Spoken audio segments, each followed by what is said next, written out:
Oh, que c'est bon, les gâtés. On l'a fait au caractère. Au caractère, on a été gagné en terre toulousaine. Oh, ça fait plaisir, mes gâtés, ça fait plaisir. On s'est refait une bouillabaisse toulousaine. Mais oui. Et en vrai, les gadjos. Oh, j'ai flippé. Hein. Tu crées la remontada. Mais nous, on a fait une remontada. On perd à 0. Et 3-1. Et 3-1.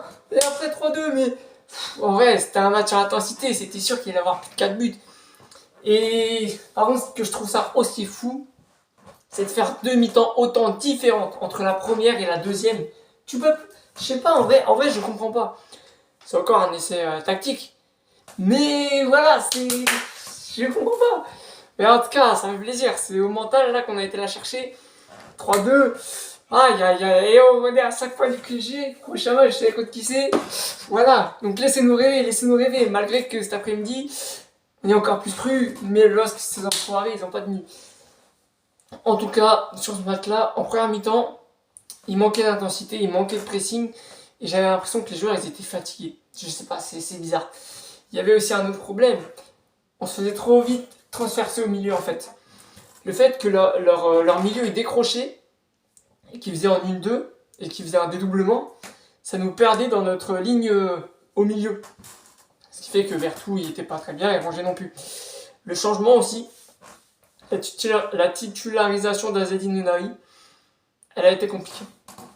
C'est comme en fait, c'est pareil que pour Vitinha. Quoi. Vous savez, il a été titulaire face à Nice, c'est pareil en fait. Il n'est pas assez adapté, et là on l'a vu, il n'a pas pressé en fait. Il était en mode en position.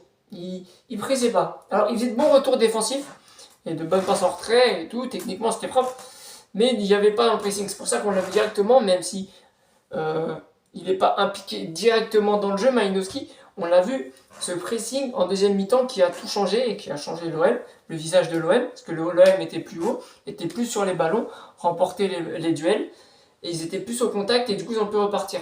Là, d'où va le troisième but? Le troisième but, l'OM est haut, Guendouzi reprend, il la met à Tavares, un peu de chance parce que c'est contré, on a le compte favorable, mais il va la chercher, c'est parce qu'on est contré, parce que le bloc est plus haut. Voilà pourquoi. C'est comme le deuxième but, la vérité, j'ai flippé. Mais bien joué, Hunter. Bien joué, Hunter. Bien joué. Mais j'ai flippé, je me suis dit, il peut pas siffler hors jeu. En plus, c'est même pas hors jeu, mais c'est magnifique. Et Chancel, c'était l'attaquant de pointe. Au premier mi-temps, il avait 4 tirs. 4 tirs, les gars, 4 tirs. Et même juste avant son but sur corner, là où il tire, là. Oh là là. Bon, ouais, c'est de la chance, il revient dessus et tout. Mais voilà, ce qu'il faut retenir de ce match, c'est que l'OM a été le gagnant au caractère. Et voilà, on a su s'adapter tactiquement, on s'est amélioré. À chaque fois, c'est ça, deuxième mi-temps, toujours mieux que la première. Je sais pas, en vrai, c'est différent.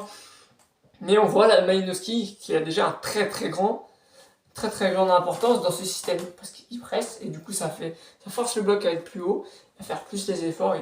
Et voilà, en fait, c'est comme ça. Voilà. En fait, l'image parfaite du réveil de l'OM, c'est que tu compares une situation de première mi-temps à celle où on marque, où Nuno il marque, ou la récupération de Guendouzi. C'est totalement différent. Et c'est comme le premier but qu'on prend. Pour moi, on a peut-être ils disent que voilà. Pour moi, c'est Nuno. Vous voyez, genre peut-être une minute juste avant, ou 30 secondes, où il doit mettre le pied. Il doit mettre le pied, mais il s'arrête. Il laisse faire. Là, il aurait dû y aller, et là, on se prend pas le but. Bon, derrière, voilà, ça nous a mis une claque et tout. On n'était pas assez au duel sur le but. Bon, après, on a réussi à réagir. Et puis, voilà, on est deuxième à 5 points du QSG, qu'on raconte dimanche. On a eu peur, mais voilà, au caractère, au mental. Penga, allez l'OM. Elle était bonne la petite bouillabaisse toulousaine. Allez, les 100. À la prochaine. Surtout, la Grinta.